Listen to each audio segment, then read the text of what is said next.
Okay, time to get back into monster mode over here with my next model, the Bride of Frankenstein. This was another one of the Aurora series of monster models, mostly based on the Universal series of monster films back in the 30s and 40s and such. And this was the sequel to Frankenstein. Now, the character of the bride was originally, to a degree, in the original Frankenstein novel, which I do recommend you read. It's a great novel. But of course, it was excised in the first film, so they made The Bride of Frankenstein as the first sequel to the Frankenstein film. And this was a very well received movie. Some people actually, believe it to be better than the original Frankenstein movie. I think it's a close second, not as good as Frankenstein, because of course the first movie, was the introduction of the original Karloff Frankenstein and all that stuff, and Colin Clive as the Mad Doctor. Anyhow, so this box over here is a repop, obviously. I think it's Polar Lights. And the contents are, more or less unchanged from the original design, the original mold.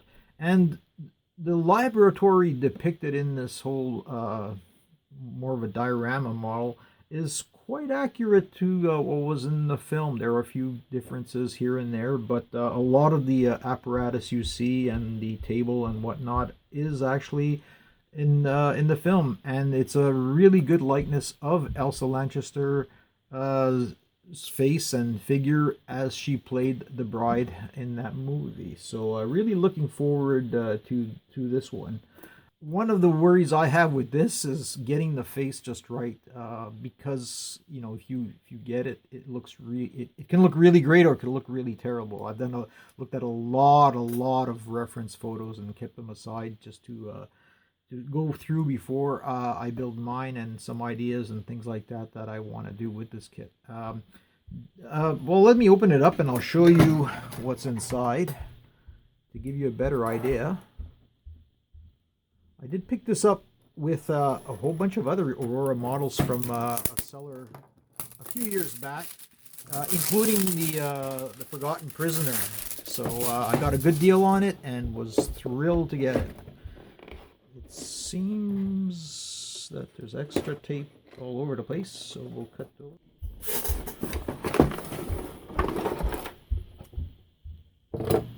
So you got your typical, one fold-out page instruction sheet, and you can see right away that this is more complex than, say, the Prisoner. All the parts are here, but a lot of many more parts than the other kits over here. Quite complex, which is good and bad, as you'll see what I mean. One thing I'm gonna do right away, and it's something that I've always hated about this kit, is they have these corny looking electric bolts off this kind of like a Tesla coil over here. I will not be using them. One thing I'm hoping to do is actually add something like a few more apparatus, or vials and bottles and stuff like that. And I actually have these glass bottles over here that I want to put liquid in. And the reason I want to use these is because the ones in the kit over here, good and bad, they made them see-through, but they're pretty ugly. And once you glue the two sides together, you'll get the seams, you'll get the frost from the glue and things like that. So they tend to look really ugly. So I'm hoping to replace a few of them with something like this and put simulated liquid in there and make it look a little bit better. Now, one thing you can see also is that this was actually a glow-in-the-dark kit, and people have mentioned, for some reason on this box they don't even mention that, but these are glow-in-the-dark parts for the body and some of the other things over here. So I don't care about that. I don't even like the concept of the glow-in-the-dark. So this will all be painted over, and completely, I won't look at the see-through part. Now, the problem is I want to add some other, lab equipment and stuff on the table, and maybe more body parts and things like that, but you're really limited, because look at the table. It takes up basically the whole base over here, and then they have that wall which takes up most of the space in the back. to put all the other things that they do have on that table over there. So I was hoping to add more. I'm not sure if I can extend it at one of the corners or in the back over here. I may have to, just suck it up and just use what little space they give me and make minor changes to the kit. But if I can, I'm gonna make it a little bit bigger and expand on that. So this is quite a complex kit. This is gonna take a while. So we'll see how long. Other than the few changes I wanted to make, I don't think I'll be changing anything else. With the possibility, if I have time and if I dare to, actually try to simulate, those static charges, electric bolts across that Tesla coil with LEDs, lights, fiber optics, or whatever. Hard to do, very limited space. I'll do a little experimenting on the side and see if I can do something with that. Aside from that, let's get on with the build. Okay, some progress on the kit. The first thing I want to talk about is the chains over here. There are these plastic chains that go from the operating table to these corner posts or stanchions, whatever. And I heard some people had problems, placing them. But when I see chains, what I try to do is replace it with a real chain. And I haven't had much luck finding chains in dollar stores, but this time I actually did. So I found two over here. And this one looks actually perfect, and it's really, really long, and it was really, really cheap. So hope to replace those chains. The second thing I want to talk about is the seams. One thing that always bothered me about this kit is the terrible seam that goes right across the body length over here, and also on the arms that go over there. And you almost always see that these seams are there when people build a model. I don't know if they try to take the seams off or not, but it really, really bugged me. And I knew this was going to be a big job, but I want to get rid of that seam, or at least do my best to get it out. And what I had to do for that is basically, file it down, but I also had to, mark off and scribe all the places where the bandages cross over. Now it's pretty clear that they do line up, but it's very tricky because sometimes there's like 2 points that go to a Y and you have different angles and stuff like that. So anyhow, it was a lot of work. I did it on the body and on the arms. Special, concentrated on this side over here because that's going to be the front side. But I hope I got it. I'll find out when I prime it to see if if I don't see that seam anymore, and see if I can do something better with that. I want to talk about the plastic bottles and labware, if you want to call it that. Again, they're pretty terrible to begin with, and I want to fill them up with liquid, not real liquid, but either paint the insides with a translucent color. So I've started really sanding down. You can see the difference already for this one over here. This is not sanded, and going from a 1,500 grit all the way up to 7,000, and slowly wet sanding that in there to get a better shine. Now it's not perfect. It's because it's not a perfect sphere or spherical portion over here, and it's really hard to do the two, but I'm doing my best. And one thing I realized as I'm doing this is I'm going to take off the pins, the alignment pins and sockets over here, because I don't really need them. That's one of the problems with these clear plastic. When you glue them, it can fog up, but I'm going to be very, sparse on the glue. And I'm going to take off these things because I really don't need them. There's enough of plastic to go around it. So I'll be doing that. Okay, one other modification that I didn't originally intend to do, but as I was thinking about the kits and looking at the parts, was to do something with this, electrical apparatus, whether you call it a Tesla coil, Van de Graaff generator, Jacob's ladder, whatever. So I already mentioned I'm going to take off the really corny fake lightning bolts over there.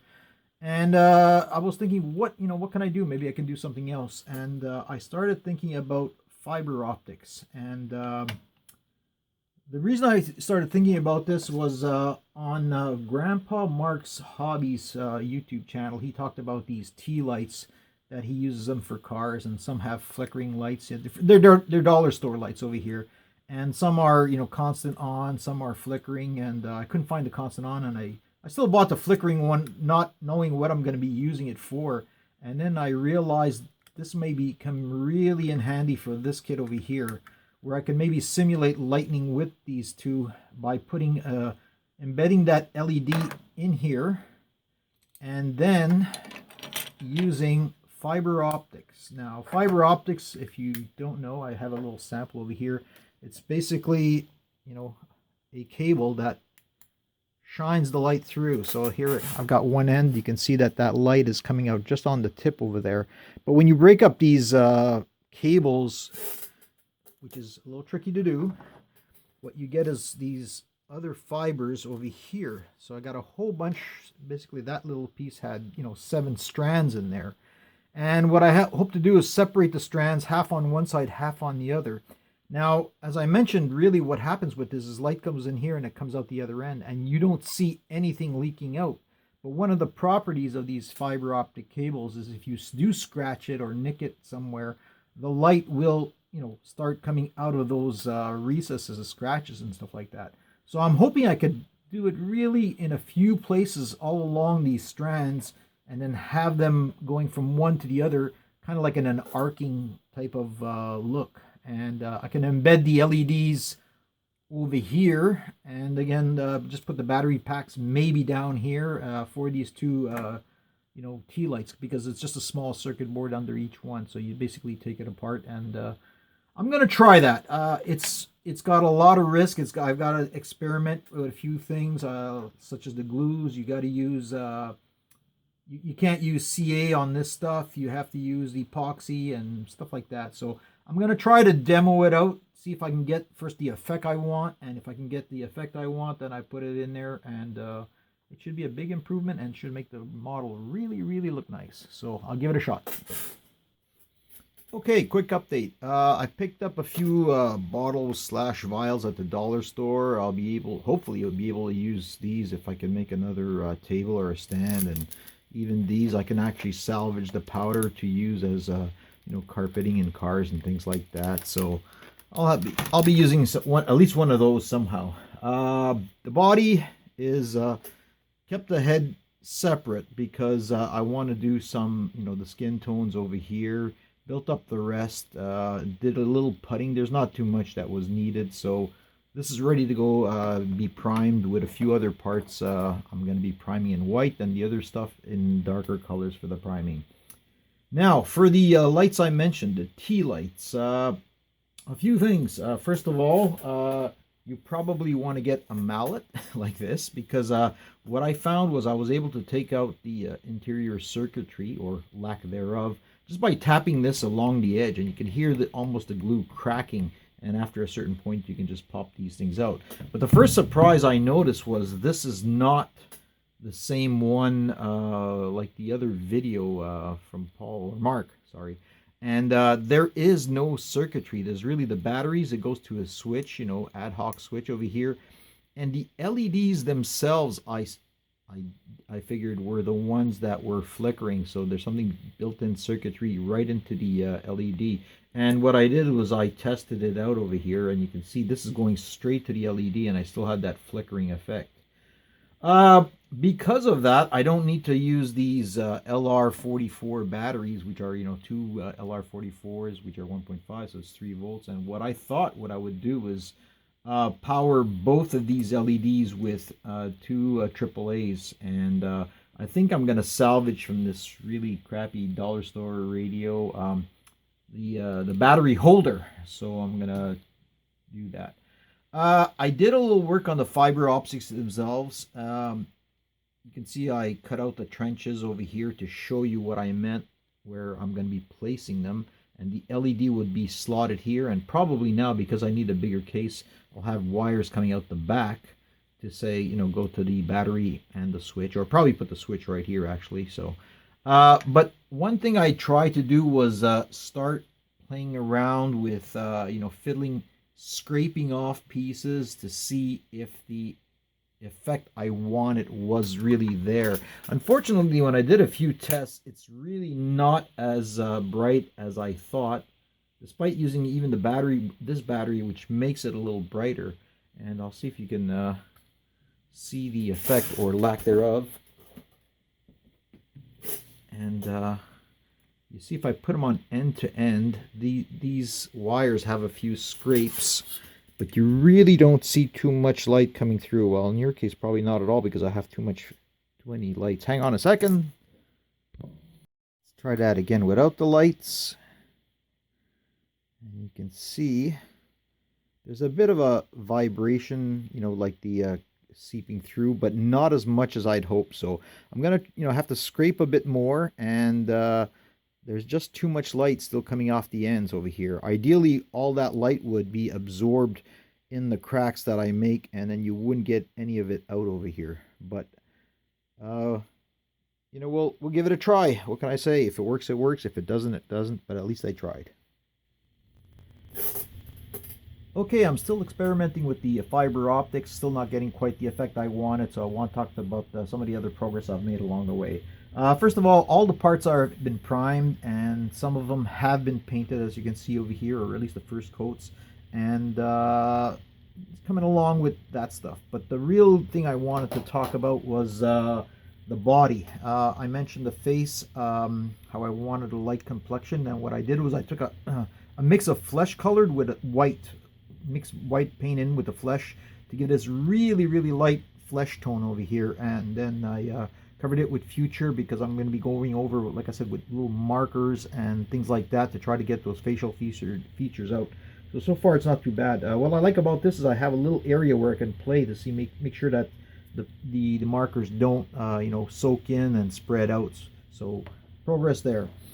Same thing with the body. I had a lot of trouble getting those the seam line, as I mentioned. Still not perfect, but I gave it a primer, sanded it, could still see some, went back in, did some more puttying and sanding, and gave it a second coat of primer, and then again the future, because I'm going to be doing a wash on this, and I want to make sure that the wash really gets those edges from all those the shrouds and things like that, the bandages. So gave it a future shot there. And again, I can play around a bit in the back to make sure that it's working fine, getting the effect I want. I think I'm going to do the wash, like a little dirty wash, but also add a little yellow in to make it like yellowed bandages and things like that. Next thing I want to talk about is the vials. As I mentioned, I went in there and sanded them down, from 1,500 all the way to 7,000 grit. Did the best I could with all the interiors. And with some of these already, what I've done is I've taken them and I've put, Tamiya clears in there to give that look that there's liquid. Sometimes, all the way to the top. In this case, I did two tones, the blue and the green. And they're going to be, okay as is. But for this one, this bigger one, what I want to do is something a little different. What I'm going to do is I'm going to take, epoxy, cheap epoxy, or I have some white if I don't want the yellow. I'm going to mix it in with ink. And I've done this before. The ink goes in well with the epoxy to give it colors. And I'm going to try to take this one over here, and I'm actually going to use this syringe where I soak up the epoxy, and then by having some sort of grommet on the bottom over here, I'll just inject it so that it just flows from the bottom, and then it'll look like a real liquid, sub volume, completely filled up. So I'm going to try it with this one, see how it goes. Hopefully it works. Last thing I want to mention is, I did cut off that little other one to make kind of a glass, so I'll be filling that one too. I mentioned with all these vials and things like that, it's really dense, the table space and things like that. So what I'm going to try is I've taken a few wood sticks over here and made a kind of a table surface. And I don't know where I'm going to position it on the model. I can't put it on top of this thing because there's going to be that big apparatus over here, which is quite tall. So what I'm going to do is, if I can, have it either on the side or a little lower or a little higher. And I'm not sure what I'm going to do to mount this. Again, some contraction out of wood that I'm hoping I can attach somehow to the base to add, these extra vials and other things if I can find them to give it a little more detail to the model. So that's it for now. Okay, a little progress update over here. First of all, the hair from the bride itself. One thing I didn't mention, that there's a lot of pictures, because it was a black and white film. A lot of pictures have her hair as being black with these streaks being, white or gray or whatever. But in reality, Elsa Lanchester had red hair, and you can see that from the outtakes. So I will be giving her some red hair when I do get to painting it. Right now, the only thing I've done so far since the last update was doing her lips in red. Everything looking fine over here.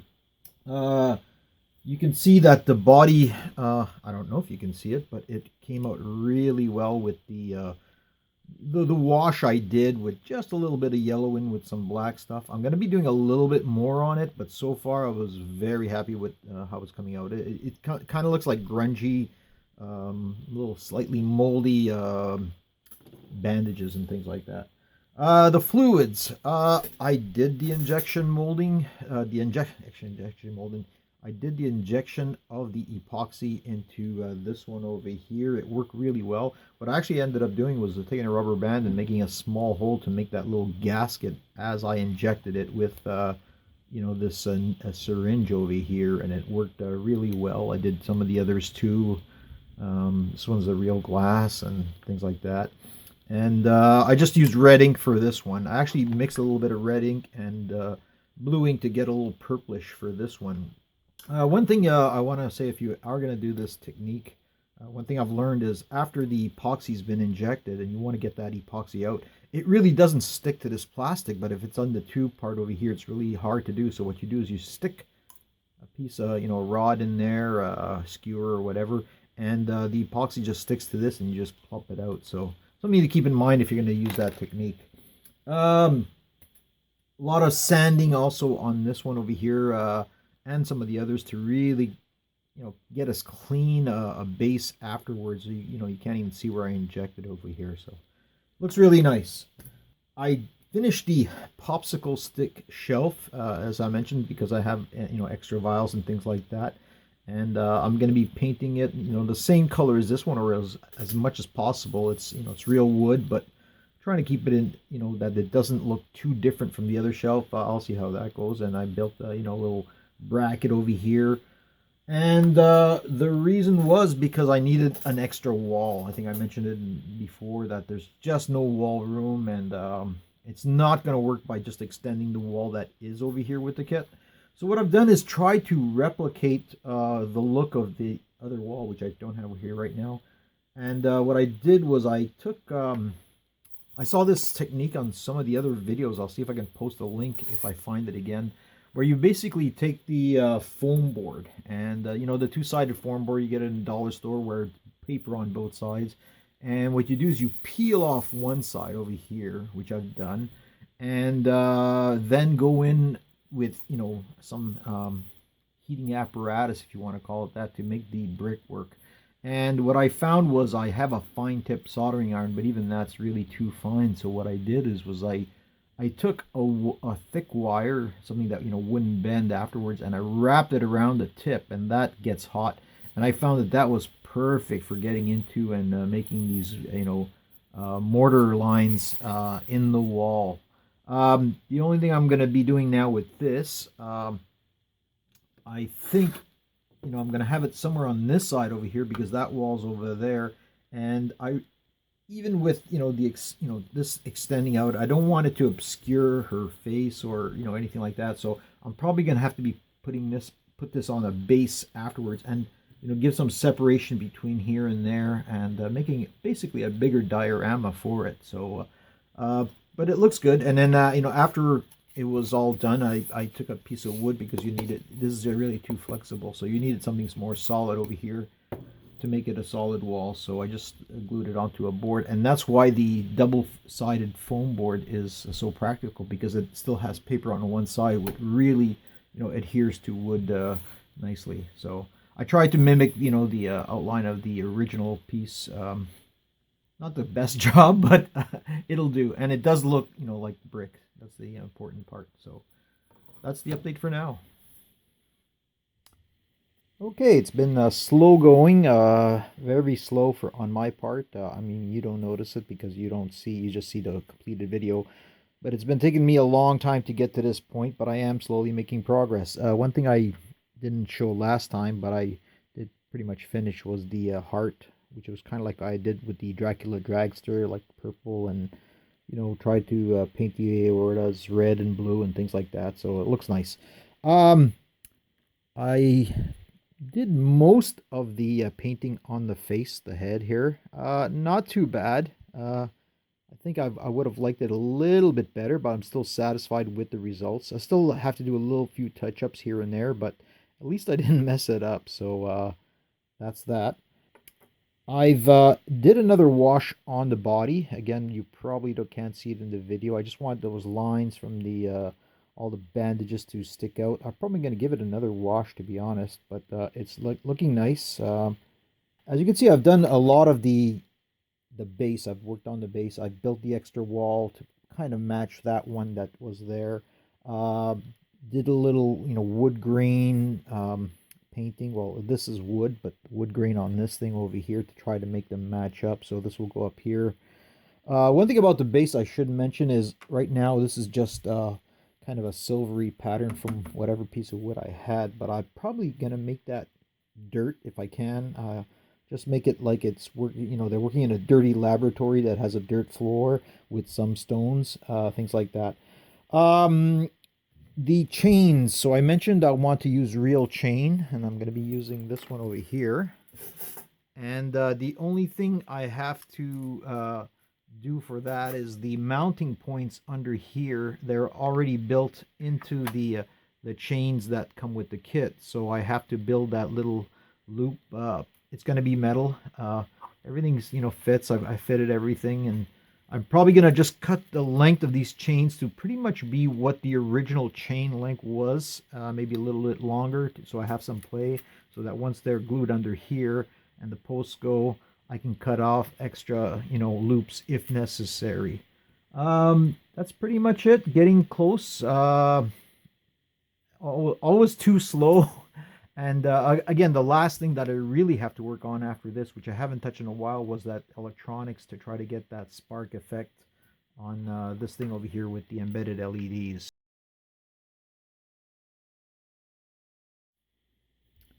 Okay, a few things I want to talk about in this update over here.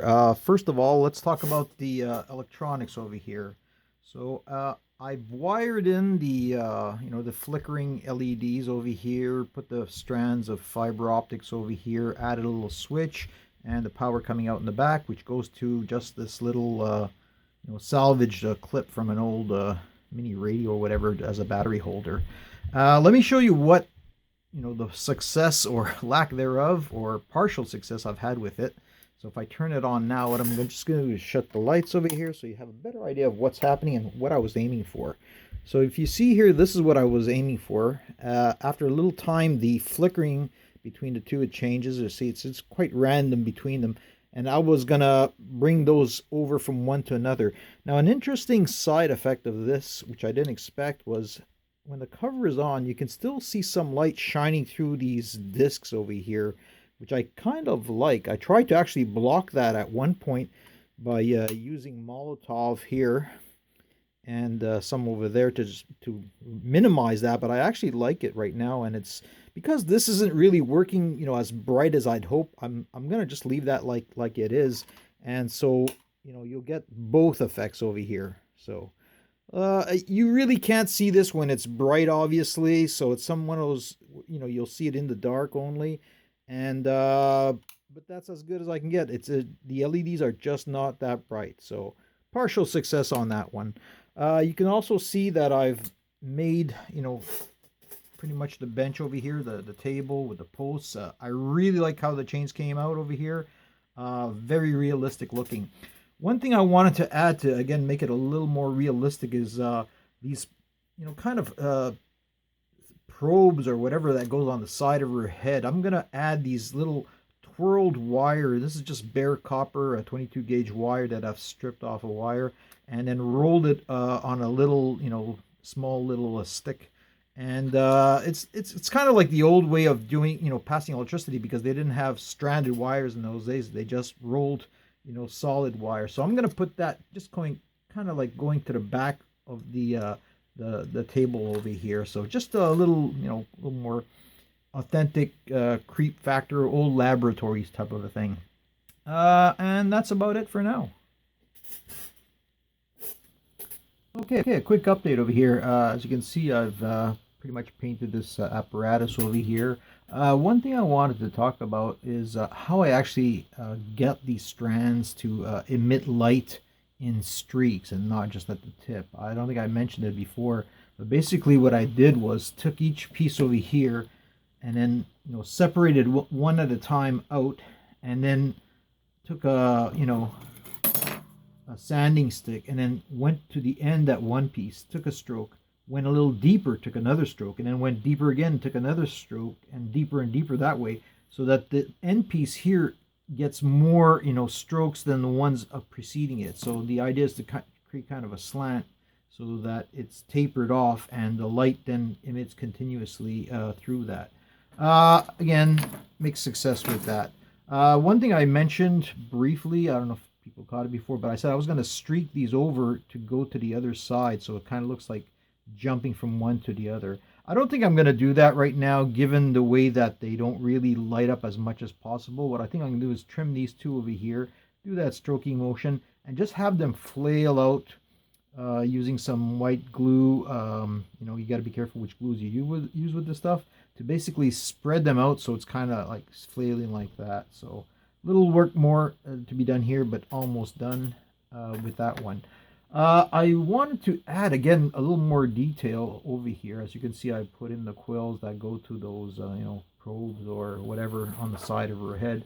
I went and I took a bunch of images of real vintage medical drawings and things like that, and I spread them out and took various sizes, various shades, and I'm going to cut out a few of these things over here and just spread them out in the lab. And probably I'm going to dirty the backside over here to give that color, the sepia tones that I put in actually in myself for some of these drawings. And one other thing I want to add was a book, an old book of anatomy on the shelf over here. So it's what's it called here? I can barely see it. Anatomy and Physiology, the textbook of Anatomy and Physiology. So I'm just going to cut that out, fill it out with blank pages, put cardboard on the both ends, and basically make a miniature book to put on the shelf. So just a few more things to be done over here. Hopefully we'll get this done in the next iteration of the video. Okay, I'm calling this one done. As is sometimes the case, you get to the last part and you have an issue. I had a lot of issues with these restraints over here. The bigger ones, the only problem is the spacing for the holes for the pins. They don't quite align. They're just too widespread on the table. So I had to, file off the pins a bit to get those in place, and eventually I did. It wasn't that bad. But the biggest problems I had is with the hand restraints over here, these two. No matter what I did, how I positioned her, you can see how the hands are elevated. So either this hand's going to be elevated or that hand's elevated. And there was no way I could have these go down, at, touch the table, glued to the table, and have them in the hands. The first thing I tried to do to remedy the situation was I filed the inner diameter over here so that there's a little bit more of a gap so the hands could be higher up, and it helped a bit, but not much. What I then decided, I had to basically add extra supports to the base of each one of these restraints. So I took about a 1mm size a CD case, the plastic, and filed it down to the size of the base over here, including the groove, because it's a groove going around. And I did that, and it was higher, but still not enough, so I had to do it all over again a second time, and painting each time as I went along. So basically adding 2mm to each side. So basically this is raised by another 2mm. I can get finally, both hand sets in. Aside from that, I got the paperwork, splattered a bit all over the place. The bottles, I took some liberties with the, the placement of the vials and things like that, because I had the extra table. And you can see the effect when I turn off the lights a bit. The sparkles in the back though, but it's really something that you only see when it's fairly dark. What I wanted to do, because I had the battery pack, behind this thing, is I was thinking of making just a little kind of a lamp in the corner over here. But again, this thing is taking me so long with all these parts and everything that I said I think that's it for now. Maybe one day I'll revisit it and put it in. But a nice kit, takes a lot of time, lots of parts. It's fun. It looks great. But I'm looking for the next one to be a little simpler. So we'll probably go with a car. I think I have something in mind for my next build already. It's going to be probably a group build. So hope you enjoy it. And here comes the glamour shots.